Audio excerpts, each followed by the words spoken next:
Let's switch gears here, and members of parliament may have to wait even longer before occupying the multi-billion shilling office complex, as yet another completion and occupation date deadline has been missed. Oh, the building, which was meant to have been occupied way back in 2016, is 8 years behind schedule.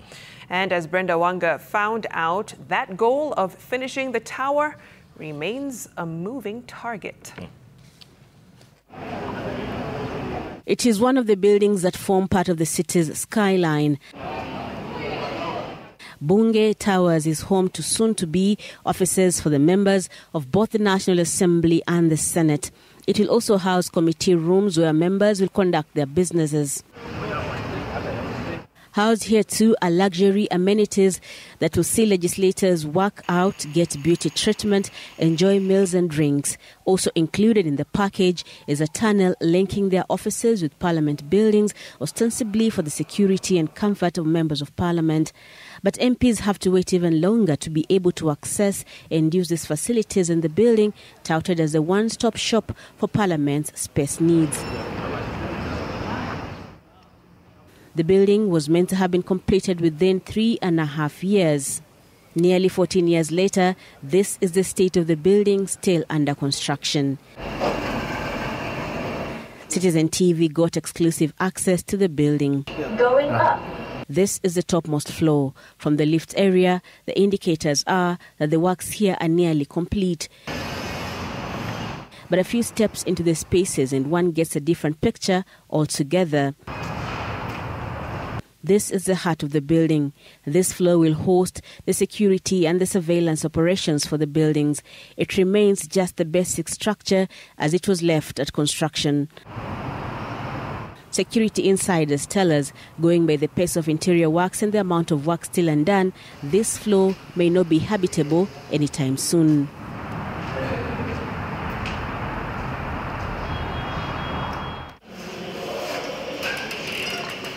The massive kitchen in the office block is almost done, at least with the furnishings. Meals for MPs will be prepared here. Once it is complete, a report on the status of the project and particularly this kitchen indicates that while progress appears to be made, there have been cases of vandalism even during the construction. Captured in the minutes are undertakings to have the hoods vandalized, light fillings replacement to be reinstalled. The Bunge Towers was meant to have been completed in 2016. That deadline came and went. The contract was extended for the first time and the completion date moved to the start of 2018. That deadline came and passed and the tower remained unfinished, prompting yet another extension, this time to August 2020, and almost predictably, this one too passed. The last extension of the contract would have seen the tower completed and handed over to the PSC in 2022. March 2024, and this is the state of affairs at Bunge Towers. A report on the status of construction and finishing of the project released at the beginning of the year indicated that the main works on the project were at 99.8% complete. At the beginning of the project, the estimated cost was indicated as 5.8 billion shillings. It moved to 7.8 billion shillings, then 8.37 billion shillings last year. The latest figures from the latest status report of this month put the figure at 9.26 billion shillings, this figure inclusive of both the main and the independent contracts. A report on the progress of the construction released in October 2022, when the contract ought to have been concluded and the building handed over, shows that right from the onset, the construction of the office block ran into headwinds that included a divergence of views on which currency the contract sum was to be paid. The contractor insisting that 80% of the contract was to be paid in dollars and 20% in Kenyan shillings. A delay by the main contractor to execute the subcontracts, especially the interior fit-out subcontract, that was delayed by more than 6 months. A dispute between the main contractor and the subcontractors over the deduction of money paid to subcontractors by the main contractor. the refusal of the main contractor to allow subcontractors to use the hoist for materials, and the main contractor's refusal to coordinate the execution of the works resulted in delays in completion of the works and many repeat jobs. As at October 2022, the report on the progress of the works indicated that a substantial amount of works had not been completed, including cleaning up the completed areas, electrical works in some of the lifts, provision of routes for cables or speakers in the basements, provision of power to fire pumps, water treatment plant in the basement, installation of audio-visual and conference management system and data and voice, installation of equipment in the committee rooms and offices, the installation, testing and commissioning of some of the lifts, among other things.